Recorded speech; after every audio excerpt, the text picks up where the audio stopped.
Thank you to our members and others for joining us on this important conversation on how financial institutions can be powerful allies and purveyors of meaningful structural change to address systemic racism in the United States and elsewhere. Earlier this summer, but admittedly too late as an organization, Concordia made a public commitment to adjust how our platform and community supports the Black Lives Matter movement, and we're thrilled to have BCG and other patron members demonstrate their own commitments to this important moment and movement. It's not a time to be silent or siloed, and we know Concordia's mission to support the partnership building ecosystem extends to this important area.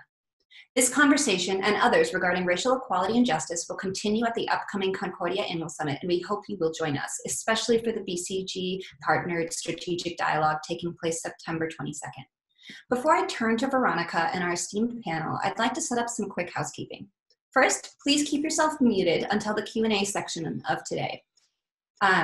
We will use this chat feature that you can see at the bottom of your screen. I know you're all Zoom experts by now, but for those that are just joining us, the chat feature at the bottom of the screen, please put in your Q&A. We do want to have a conversation towards the end of today's discussion, and Laura will moderate that. So make sure your questions are in there and we'll get to them. We do have this event being recorded. It will be available post-event on the Concordia website as well as our YouTube webpage. And if you have any questions about Concordia, our membership program, and partnership building work, or the upcoming summit, you can contact membership@concordia.net or myself. I'll put my personal email into the chat feature as well, so that we can make sure that we continue these conversations and really move things forward. So we are so pleased at Concordia to be joined by BCG and a number of team members from across respective areas within the group. So Boston Consulting Group has been doing some amazing work in this area, and they'll be able to kind of bring different perspectives into today's discussion. Today's conversation will be moderated. The Q&A portion will be moderated by Laura Noonan, U.S. Banking Editor for Financial Times. We are joined by Veronica Chow, Partner and Director of Sustainable Investing and Social Impact for the Boston Consulting Group, Kedra Newsome-Reeves, Managing Director and Partner at the Boston Consulting Group, and James Lowry, Senior Advisor to the Boston Consulting Group. It's an esteemed panel. I won't take up any more of their time, and it's my pleasure to pass over to Veronica. Thank you. Thank you, Hannah, and thank you to everyone at Concordia for facilitating and hosting us this very important conversation. What we'd like to do for the next hour is have an enriching and engaging dialogue around what can and should financial institutions be doing at this moment to tackle some of the structural racism that exists not just here in the United States, but indeed globally. And as we move through this conversation, we'd really welcome interaction, dialogue, questions as we go. So to that end, let me just offer a few framing remarks. You know, when BCG, we've been taking this topic very seriously, and our fundamental starting point when tackling the topic of racial justice is this belief in the dignity and equality of all people. And yet the question that business leaders are facing at this moment is how to bring those values into our workplaces and how to leverage our position as business leaders, be it in the financial sector or in others, to tackle some of the more structural and systemic issues that have now been brought to light. To do this, BCG has been working with clients on a framework that we call total societal impact. And it's our framework that is based on the premise that companies that maximize value for all stakeholders, not just their shareholders, but also employees, customers, communities, their suppliers, by maximizing value for all stakeholders, those businesses will also become more resilient and perform better financially in the long run. And this framework, we've tested it empirically, and we have some proprietary insights that are available on our website, but it's also been proven by many investors around the world as well. We've been using that particular framework now in this context when companies are asking, how can we confront racial justice? How can we bring the full strength of our business to bear in really addressing some of these long-held challenges? And so that's, I'm really pleased to have James Lowry and Kedra Newsome on the line. They're colleagues with whom we've been working with a wide variety of financial institutions to really explore not only how can they be more active in their communities and continue the important work of diversity and inclusion internally, but more importantly, how can they really activate their role as investors, as lenders, as a very powerful voice overall in society. On that note, let me pass it over to Kedra, who can provide us a bit more perspectives. Thanks, Veronica. I appreciate that. And I think from our perspective, that initial frame is really important. If we're only talking about shareholder value, then you start to question, well, why are we talking about this topic? But really, we believe deeply that thinking about total societal impact is quite important. And when we think about the United States specifically and think about corporate leaders stepping up in this moment, I think we have to recognize that the US becomes a majority minority country in 2040. And so we're really talking about the economic well-being of the country overall, not an individual population, but overall well-being and overall equity. Though I think it also is important, especially given the Concordia audience, this is not a US issue alone. This is really a global issue. And this is not just a financial institutions or services issue. There are inequities across really all systems, from banking to healthcare to criminal justice. And I think we often at this moment, especially in early June with the murder of George Floyd, spoke to Black Lives Matter and the criminal justice disparities. So the fact that Black Americans are 7 times more likely to be incarcerated than white Americans. But one of the next largest inequities is around access to credit and access to capital, and the fact that Black applicants for loans are 5 times more likely to be turned down for a loan. And so as you go across multiple systems, you see these inequities for Black Americans versus white Americans. Though that is also true for Latino Americans, for Asian Americans, et cetera. And it's not just a US issue either. If you look in other countries, for instance, in the UK, if we compare white British citizens to ethnically Black Caribbeans, there is a 3x gap in wealth. If we compare white British citizens to ethnically African citizens in the UK, there's a 15x wealth gap. And it's not just a Black-white issue. If we go to Bangladeshi citizens in the UK, there's an 11x wealth gap. If we talk about ethnically Chinese people in Malaysia versus the Bhumiputera, there's a 2x wealth gap. So this is not about just Black versus white Americans. It's not just about the US. This really is a global issue. And so as we think about that, and we think about the largesse of those gaps, in the US, it's a 10x gap between Black and white Americans. And for Latinos, it's an 8x gap. These gaps are very large. They're quite persistent, and they've been built over multiple decades of institutions and policies and business practices. And so as we think about reducing some of these equity gaps, we really have to think about a multi-system solution. We have to think about the roles of various actors and also the various roles that they can play, which we'll talk about a little bit later. But I know as we've embarked on this work, and we often start these conversations, we talk a lot about how did we get here? How do we get to a 10x wealth gap for Black versus white Americans? And I think that historical context is important, especially in the US. And no better person to kind of talk a bit about that than Jim Lowry. So Jim, I'd love to give you some time to talk a bit about how we got here. Yes, I'd love to. And yeah, I think what happened when we had George Floyd's killing, it made us all reflect on why are we here? And what caused this to happen? And I think too often we think only in terms of the last week or the last year or the last 2 years. So to really get a real feel and a context for all of this, where we are and where we should be going, I think we have to do a little track in the history lesson. Now, I'll try and be brief, and I'll be brief not from a moral perspective, but from an economic perspective. But in August 16, 1919, just 12 years after the English settled in Jamestown, Virginia, 1 year before the Puritans landed at Plymouth Rock, some 157 years before the English colonists even decided they wanted to start their own country. There were colonists in Jamestown who brought 20 to 30 enslaved slaves that were taken from a pirate ship.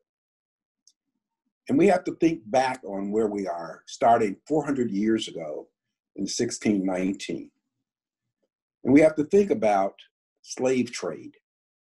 Over 400 slave trades were made in America. When we start thinking about the 400 years, we have to think about what slavery did and did not do to create this great country of ours. So for many of us, we think about the slaves who came over, and many of them died on their way over in the boats. But when they landed, what did they do? They cleared the land for the South. They taught colonists how to grow rice. And the most important thing, they grew and they picked cotton. At the height of the slavery, cotton was the most valuable commodity in America. Cotton accounted for half American exports and 60% of the world's supply. So through the relentless buying, selling, insuring, and financing of slaves' bodies and the product of their labor, New York City was created. New York City was created and Wall Street was created. It became a thriving center for banking, insurance, for trading, and the financial capital of the world at this point in time during slavery. In addition, cotton and what was done with cotton created the Industrial Revolution of the Northeast in those colonies there. And during that time, during that entire period of time, enslaved people were not recognized as human beings, but they were property. Property that could be mortgaged, to be used as collateral for loans to buy land, loans coming from London banks. They could be traded, bought, sold, and given as gifts, and sometimes even disposed violently. Abraham Lincoln freed the slaves. And there was a brief period of Reconstruction between 1865 and 1877. And during this period of time, freed slaves zealously engaged in the democratic process. In 1865, Congress passed the 13th Amendment, which abolished slavery. In 1868, Congress passed the 14th Amendment, which allowed anyone born in the United States could become a citizen. In 1870, Congress passed the 15th Amendment, so everybody had the right to vote. And freed slaves did vote. They became very engaged during this period of time. And 19 Black freed slaves were congressmen and 1 US senator. But this period of time did not last long. And soon thereafter, we entered the period post-slavery, post-freedom. And it was one of the darkest periods of our history. Blacks returned to the fields as laborers, as sharecroppers. Jim Crow laws were institutionally prevented Blacks from the South from being treated as equal citizens in the United States. Violence consisted. It consisted throughout the South, and lynchings were very normal. Blacks, to escape this, migrated to the North. But even in the North, many of the same things occurred to Black people who just aspired to be great citizens and contribute to our great society. Then during the New Deal, President Roosevelt and others instituted and passed laws to make it easier for Blacks to exist in the North and parts of the South. Unfortunately, through various different devices and efforts, many of these laws did not really have the impact that was intended. The National Housing Act and the Federal Housing Authority tried to improve the ability to Blacks to own property, but because of various red zoning processes, this did not occur. And unfortunately, because of this and other factors, crime and criminal justice inequities were created in many of in our cities across the nation. There are war zones today where there is crime, there's low economic development, and etc. Kendra gave you a brief snapshot of the wealth gap. But for me, I would like to pose another way of looking at the same statistics and highlighting the movement, both upward and downward, on wealth in the United States. The Pew Institute between 1983 and 2015 gave us the following statistics.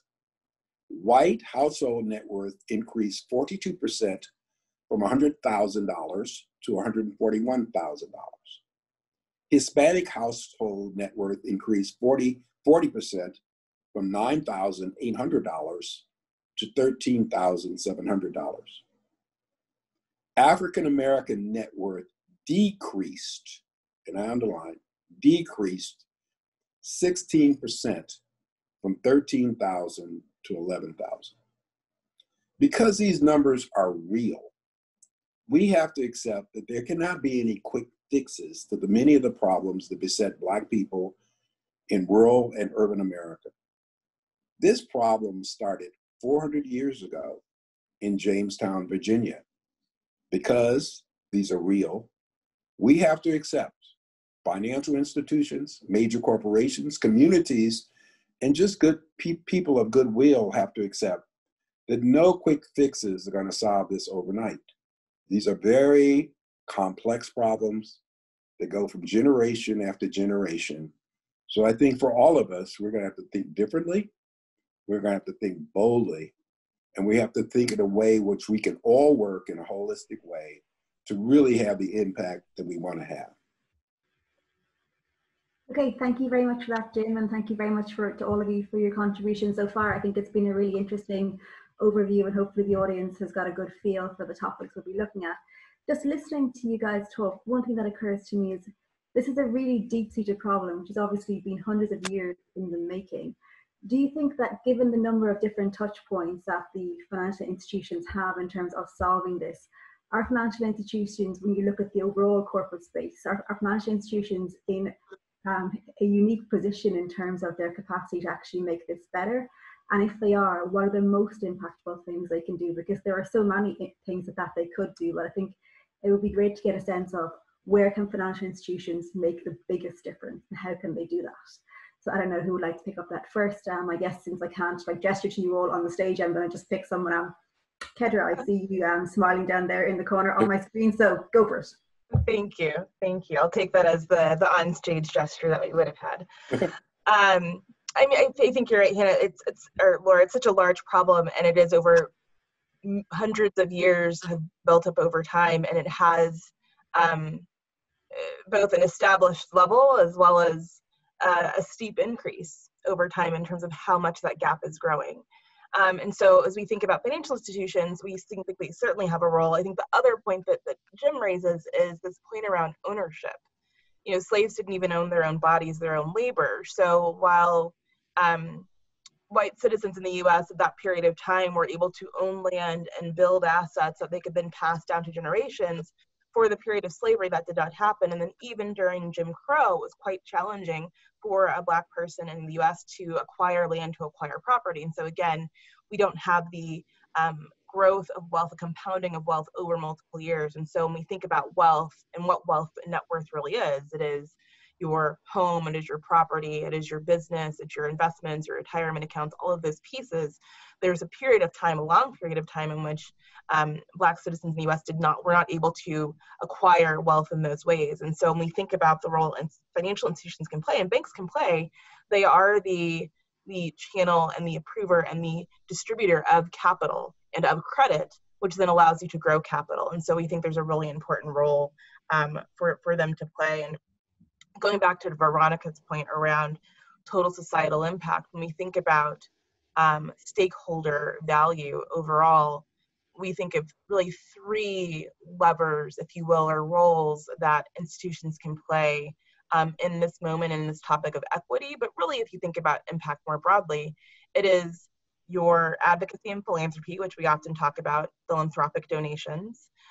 It is, secondly, your team and culture. So do you have a diverse team and culture? Are you hiring and promoting a diverse team to get to leadership levels? And then lastly, the one that I think we often don't talk about, and is part of why we started to talk a lot about the total societal impact, especially around climate initially, is your business practices. So you can do as much philanthropy as you want, you can have a diverse team, but if you're not thinking about how your business contributes to societal well-being and to racial equity specifically for this discussion, then you're missing a massive opportunity that either allows you to contribute to the continuation of gaps growing or contribute to the decrease in those gaps. And so we really think about those three roles. So I just want to follow up on the point you made about banks in particular as being the allocators of capital. And I wonder if you and the panelists overall, if you think banks should actually positively discriminate in favour of some of the minority applicants at this point to try to correct some of the historic imbalances which have allowed those minorities to not build up the same wealth as the other populations. I'm happy to start, and then Veronica and Jim, feel free to jump in. I don't think we're talking about positively discriminating for a certain population. I think what we're referring to is eliminating and being aware of the historical biases that may have existed, which get you to a certain point. So let's take an example. I'll take myself as an example. So I go to college. I don't have any inheritance. I don't have any money that my parents can contribute for my schooling at MIT. Very expensive tuition, housing, etc. payments. I therefore have to take out loans for that education, but then also for living expenses, I need credit cards. And so if I compare myself versus a classmate whose parents may have been able to pay for their education, there are no loans, you aren't taking out credit to pay for your daily expenses, that would ensure that I am building a credit history that may or may not be positive over time. And so what we need to look at is, as an example around credit access, is not just looking at FICO scores, but also looking at other types of data that will show you, is that person credit worthy? So a FICO score one of the major determinants for FICO is how much debt do you have outstanding? If you have no other ways to invest other than to take out credit, you are going to have potentially, depending on your circumstance, a high outstanding balance compared to someone who may have other ways to get that capital. And so if we look at certain scores and the way that they're established today, we may miss opportunities to lend. And we've seen some really interesting practices for the small business community. And I'll take some of the work that JP Morgan did specifically in Detroit. Part of that was, looking at how do we support small businesses? What are ways in which we give them the mentorship and guidance, but also the capital access they may need to grow their business? And what are the ways in which we need to open the aperture with how we consider those applicants? So that's, I think, an example of where you are taking a different approach to evaluate the worthiness of an applicant that would then open up doors to communities that may have been previously marginalized. And Laura, from a slightly different perspective, but saying basically the same thing, if we look about creating wealth in, say, in low-income areas, you can create wealth for individuals, you can create wealth for communities, and you can create wealth for institutions. And I think because of the history, because of many of the things that Kedra just mentioned, many of the people of color are having a hard time because it's where you start. And so one of the things that many of the institutions, and I'll give credit, and she's right about JP Morgan Chase and what Jamie Dimon is doing from a holistic way, is one of the things that they're doing is trying to create larger and more profitable businesses. We know that in any country, our country, UK, wherever, the entrepreneurial class is so powerful and it's so important to not only surviving for the country to survive, but also represent the foundation for the economic system. And so when you look at many of these areas, once again, most of us are first generation business. Even the people who go to Harvard Business School are first generation. So you're going to have to create a whole class of forward-thinking, growth-oriented young entrepreneurs, and they're out there. But to help them, I think institutions can play a part. I think major corporations can play a part. And I've been in this for about 25 years, fostering minority business. So I've seen good examples. I've seen where AT&T has a program now that does over $17 billion in purchasing goods and services from minorities. That has a rippling effect. Not only do you create jobs in those communities, you create new models, you create tax base, and if more companies, and I think the way we should look at it is when you consider the backdrop of the size of the problem, the complexity of the problem, it's not just one company. I think we got to talk about 100 companies or 1,000 companies working in a very concerted way to have an impact on these communities and the individuals within it. And I think it's happening. The only thing I would say, it's not enough, it's not bold enough, and it's probably not large enough. So when we think about the things, if we just stick with the area of just credit and helping communities to build capital, we think about things that banks and other financial institutions can tangibly do. I mean, is the best model what we see like JP Morgan doing in terms of their projects, or are there other models of things that banks and other FIs have done that have worked well? Veronica, do you want to comment? Yeah, happy to start. We could look at the world of asset owners and asset managers. So asset owners referring to large pension funds and institutional investors, and then the types of firms that they often hire asset managers to steward and manage those assets. And I think there's some really interesting practices happening in that sphere of the financial services arena. You know, from an asset owner perspective, typically they are charged with managing large pools of assets over a long run horizon, and they are increasingly recognizing that there's a systemic risk factor associated with structural inequality and structural racial inequality. And so to bring this to life, some of the leading asset owners, such as out of California, CalPERS, CalSTRS, have actually introduced programs that award a share of that portfolio to asset management firms led by Blacks. Okay. And what that does is it starts to increase the diversity of asset managers more broadly, capitalizing not just on how do we address structural inequality, but also how can we ensure that we're tapping into the fully diverse talent pool. Okay, that sounds like it's a good thing, which is working well. Are there any other examples you guys can share in terms of banks and financial institutions which have been really impactful in this area? And because I'm just looking at the various comments coming in the chat, and there seems to be a lot of demand for tangible solutions, tangible things that people can take home and actually go and do in their institutions. Well, I think Goldman Sachs is another example. I mean, Goldman Sachs, under outstanding young Harvard MBA, is really grown a large program dealing with investments in the urban area. And I think the impact that they have had in New York is a model for the nation.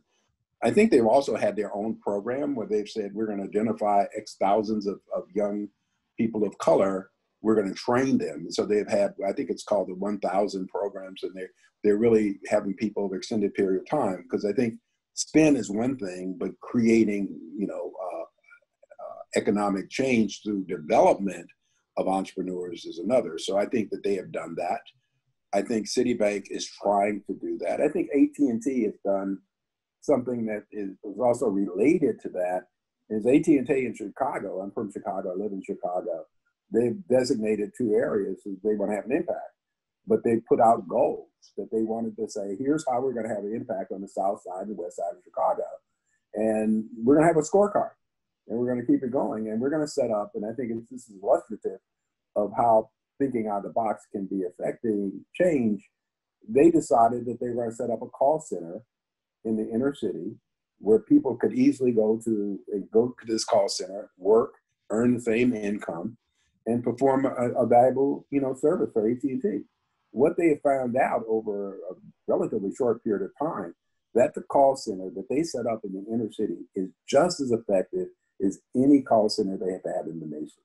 So I think, once again, they were forced to try and think out of the box on what could we do dealing with the givens of Southside, transportation, everything that's going on, and really discrimination in terms of jobs, and thinking about the conceptually they can't do it.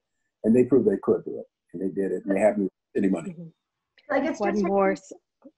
Sorry, one more just very tactical solution that we should not underestimate is the power of asset managers, asset owners, and even banks to leverage their influence as a shareholder or as a lender to influence how companies do 2 things. Number 1, disclose their own progress on diversity, equity, and inclusion. And number 2, actually make progress on achieving important goals. And we saw that happen in gender. For example, we saw a number of asset owners sign on to a declaration saying that they will not approve a board that does not have at least 30% women. We saw, Goldman say they won't take a company public now unless there's a woman on the board. I think it's now time for the financial services sector to use that same voice on this particular topic on structural racism. Yeah, and I definitely want to talk more about disclosure and the role that can play in hard data.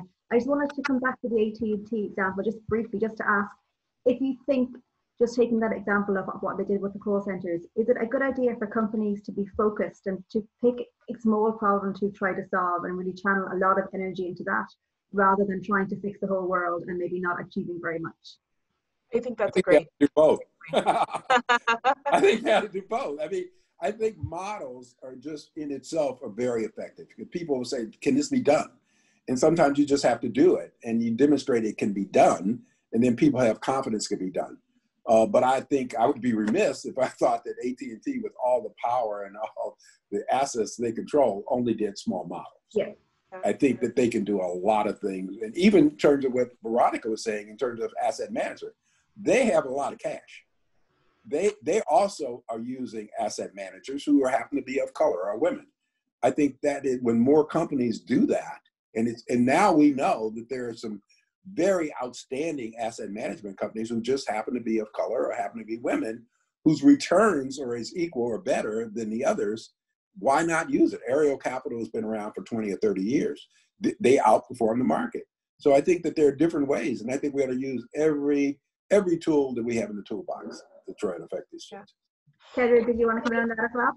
I just wanted to pick up on that point a bit. I think, yes, every tool in the toolbox. I think we would agree that at this stage, there is action that everyone can take and everyone can play a role. I might argue that for some organizations, picking what you're going to start doing is important, but knowing that that can be expanded is really critical. And I think going back to the size of the gap that we're talking about a 10x gap on average.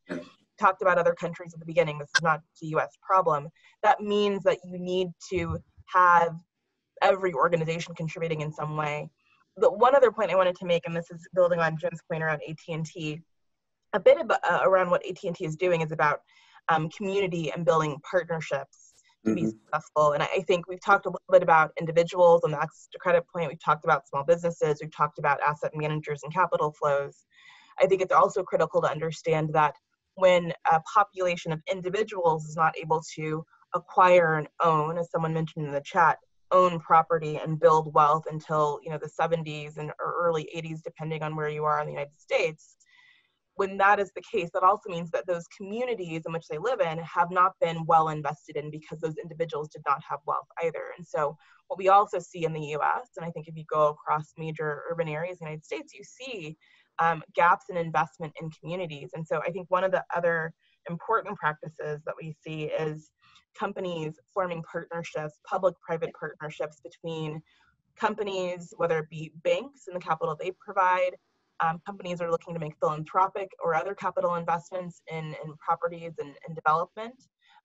Philanthropists who are willing to underwrite potentially the risk that may be perceived or the longer return horizon that may be required in terms of having patient capital for those communities. And the community itself and driving the investment and really understanding what that community needs. I think if we don't think about also that community piece, then we're missing a piece of this puzzle as well. Yeah. And just coming back to the point around disclosure, I mean, how do we get to a point where we have the same standard of disclosure around the racial equality piece as we have around the gender equality piece? I mean, I know that all large US companies are required to file the Department of Labor stats, but most of them don't actually publish that. I mean, how do we actually get them to do it, and who can actually apply that pressure, and how do you make those actors like prioritize that? Because there are so many, I mean, yeah, you can get some of the asset managers and money managers, that is something that they can theoretically do, but how do you make them actually do it? I think to start there, first and foremost, it's really about understanding materiality, right? And I say this notwithstanding the human rights frame, but when it comes to financial disclosures for a business and disclosures more broadly on ESG data, the most catalytic concept is which of these particular metrics are material to the performance of the business. And I think what's really compelling is there's a growing evidence base around how driving diverse teams, inclusive teams does have a strong contribution to the firm's overall financial performance. It's just a matter of figuring out exactly which variable is it. Is it the share of diverse leaders? Is it the share of the overall employee base? Is it the relative wage gap? And I think there's some really great research underway to really pinpoint exactly which of those metrics is most correlated with the financial performance of those companies. And as that evidence base is built, Then it takes mobilizing the investor community as well as the civil society. And finally, of course, as you mentioned, some of the regulators and you know, with those three groups all together saying, you know, this is what's important, that is how we will get to more comprehensive coverage. And I think the other, sorry, Karen. No, please go ahead. I was just going to say, given everything that we've seen in the US in the last few months, and I guess this year in terms of the Black Lives Matters movement and all the energy around that, are we at a unique moment in terms of actually trying to encourage action here because there is so much focus? Oh, absolutely. I mean, they usually bring me on these because I'm so old. I've seen it. I saw it in 1968 when the first riots occurred. You know, no, seriously, when Martin Luther King was assassinated and Kennedy was assassinated, it was 1968, and riots were occurring all over the United States. And I was there. I was working with another consulting firm I will not mention, but I was working with another consulting firm, and I saw it. I was there. I was a participant in it. And the only thing I would say from somebody who's been there since 1968 is that we kicked the can down the road. Many of the things that we're talking about right now, we were discussing in 1968. But unfortunately, we didn't take the bold steps. We didn't do all the things Veronica and Kedra are saying. And as a result, we're confronted with something in the numbers that Kedra has presented to us. So I think one of the things that we strongly believe in, and both of them had articulated, was the need to have strategic partnership between government and private sector. And I think the other thing, which I spend so much time and energy on, is strategic partnerships between the African American and Latino business community and the larger community. I would be remiss if I just thought that even with the brilliant young people who are getting out of the best business schools, that browns and blacks could lift communities up by themselves. They cannot. It's going to have to be a partnership with major corporations working, understanding and appreciate the value that they bring, the insights they bring to the complexity of the problem, but putting assets and time and energy and money to try and make this happen. And I also say, and I'm not bashful in saying that, I think blacks and browns have to say, well, they got to do differently.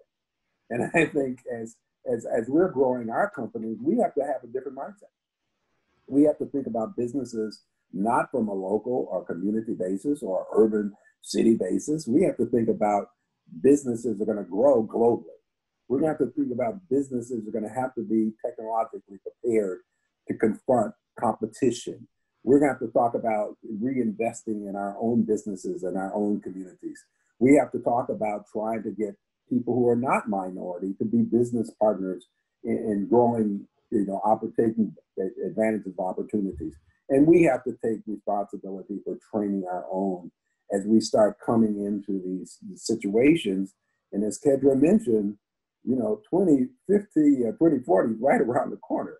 So as a nation, and I would say as a world, we don't have a lot of time, and in my age, 20 years goes right too fast. So I'm just hoping that we can get it together, because if we don't, I think we're all going to pay price. Yeah. Sorry, Kedra, carry on. To go back to your question, Laura, in terms of, is this a unique moment? And I think Jim alluded to it. I think I was not around in 1968, so I won't claim to be able to actually compare these periods of time. But I think in our conversations with our clients, with coalitions, et cetera, everyone is saying, I'm having conversations that I never thought I would be having in terms of what's on the table, what can be considered from a business community perspective, and certainly at a local government leadership perspective. There's a set of conversations happening that would not have been happening in 1968, likely, with a set of leaders that are at tables that previously you would not have had people of color sitting at that table having a conversation. I think the other thing that we're seeing that gives me a lot of faith that we are at a unique moment is also folks really wanting to understand and listen to people who have been studying these issues over long periods of time. And so looking to the scholars that understand what was the effect of redlining on the value of Black homes versus white homes today in 2020. How do we remedy those valuation gaps, those types of issues? And so I think we're at a very unique moment. I think we have a set of business leaders that are opening their eyes and ears and really trying to learn the history that Jim talked about earlier and really think about what are the various actions that they can take. So I have a lot of faith in the moment that we're in, that we will start to see some changes. Though to Jim's point, previously, going back to 1619 in Jamestown, this is over 400 years. Yeah. So think about what progress will look like. It is going to require real systemic changes that are going to take time. And I think people are thinking about that in the right way and in a much more holistic way than at least what I've seen historically. And I guess as we're at this moment where there seems to be a lot of energy around this and a lot of institutions have the best of intentions around this, can you guys think of any examples of things that institutions shouldn't do? Or are there any things that you've seen institutions do in the past that maybe haven't worked out so well that people listening on this call should maybe avoid doing? Yeah. Can I answer that in a different kind of way? But I will answer the question. I think let's look at what the ones that we've used as examples have done well. And I think it gets back to what is so critical, and Kedra talked about it at the very beginning, and I want to underline it. Most of these corporations have to bring in people of color and women who think differently, who can move differently, have different insights. And it's amazing the impact. So when you talk about Goldman Sachs, there is a Black woman who's in charge of that program. When you talk about JP Morgan Chase, there's a Black woman in charge of that program. When you talk about AT&T, there's a strong white woman in charge of that. So I think, to me, who's seen it all, I think that's the first thing we do. Each company has to get their own act together in bringing in the best and the brightest who can add very unique things. So the reverse of that, your question is, don't keep doing what you've been doing for the last 20 or 30 years of only recruiting people you feel comfortable with, or only recruiting people that you went to the same school with, or the same fraternity or sorority. It doesn't work. I mean, we're a great nation because we have diversity. Leverage the diversity, leverage the great minds that we have to think differently to affect change. And I think that when we see the same patterns of employment, the same patterns of upward mobility, the same patterns of investments and trust and loans and equity investments, that's almost, I hate to say it, but it's a path that it's not going to give us the goal, will not achieve the goals we want to achieve. Veronica, did you want to jump in as well? Yeah, just to build on that, I think there's something really important around not making assumptions about how either businesses, communities, or even people access financial services, but rather taking the time to really understand exactly what channels are used, what are the characteristics of their financing requirements, and what sorts of different go-to-market approaches might need to be refined in order to really meet different types of business and or retail clients where they're at. I think a good example that we recently saw was the PPP program introduced to provide a lifeline of support to small businesses across America. And that program was released with the best of intentions, and yet devastatingly, in contrast to what we know about small business in America, is that there are 13% of small businesses that have self-identified as minority owned, and only 2% of those businesses that are self-identified as Black owned received financing from PPP. And in retrospect, as we look back and understand what drove this outcome, two things. One is assumptions were made about the distribution channel. A lot of that money was distributed through mainstream financial institutions. But what we know about many Black-owned businesses is that they use a much wider array of sources for financing their business, including community development financial institutions and others. And secondly, the criteria that was used was really focused on the size of a payroll. And again, what we know about Black-owned businesses in general is that the payroll sizes tend to be small, starved, and are relatively small businesses. And as a result, did not receive the financing. And in a recent survey, 50% of Black-owned businesses indicated they don't have enough cash to stay in business for the next 6 months. And so these oversights in very well-intentioned programs can have devastating consequences unless we apply that racial lens in our efforts to serve and engage clients better.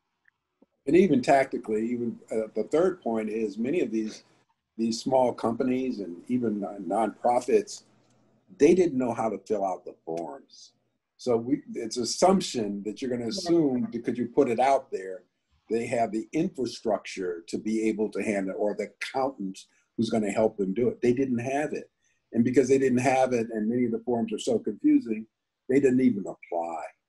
And that's another, assumption that was made that was a false assumption, and who lost? They lost out. So I guess you really have to start with a blank sheet of paper and just go in there and ask a whole lot of questions before you design anything.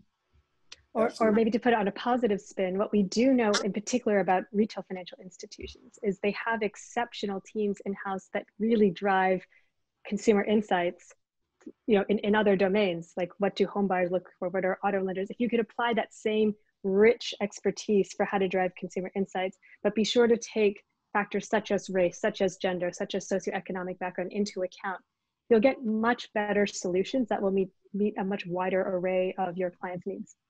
Yeah, I think that's critical to also think about, like, where we are in 2020 versus even where we were in 2000, in terms of how we leverage big data to analyze the market, to analyze a set of consumers, a target audience, is much richer.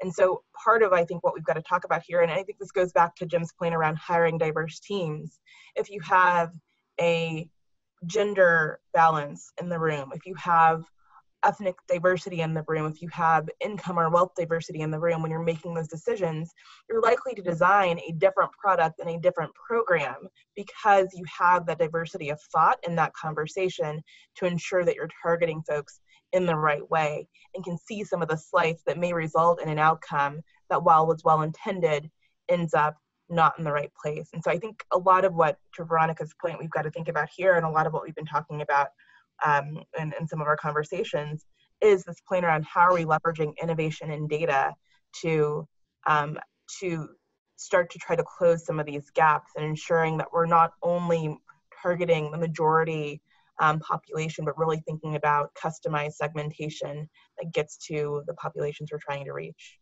Okay, thank you very much, Kedra, and thanks very much to all of you guys for all of your time, everyone listening online. I think we finished on time, which is a first for me of any event I've ever done. So thank you, Kedra, for getting us right on time. And Hannah, I think I hand back to you at this point. Lovely, thank you so much. I think no matter who you are joining today's call and what your experience is, you likely learned something from this fantastic panel. I know I was frustrated with Zoom and not being able to show emojis or anything like that, but there were many moments where I was nodding, clapping, saying yes. So just thank you so much to Jim, Kedra, and Veronica for really just unpacking this incredibly complex, incredibly important, and incredibly timely issue for us, and to Laura for moderating us through. This isn't the last conversation that we'll be having with BCG on this and other important areas where we can think more specifically about how to make capital flow effective and equitable for the global community. I encourage everyone, if you're not already planning to attend the Concordia Annual Summit, to look into it and see how these conversations can help support and drive your own strategy, regardless where you sit and where you're working on. There's a role for partnerships. And we are thrilled to just have been a platform to help advance this conversation. So thank you so much to our panelists and to Laura for moderating, and to everybody who joined this really robust questions, comments section. It was wonderful to see. So thank you. Have a wonderful day. Stay safe and wash your hands. Bye. Thank you. Thank you. Thank you, Laura. Thanks so much. Thanks, Laura. Bye-bye.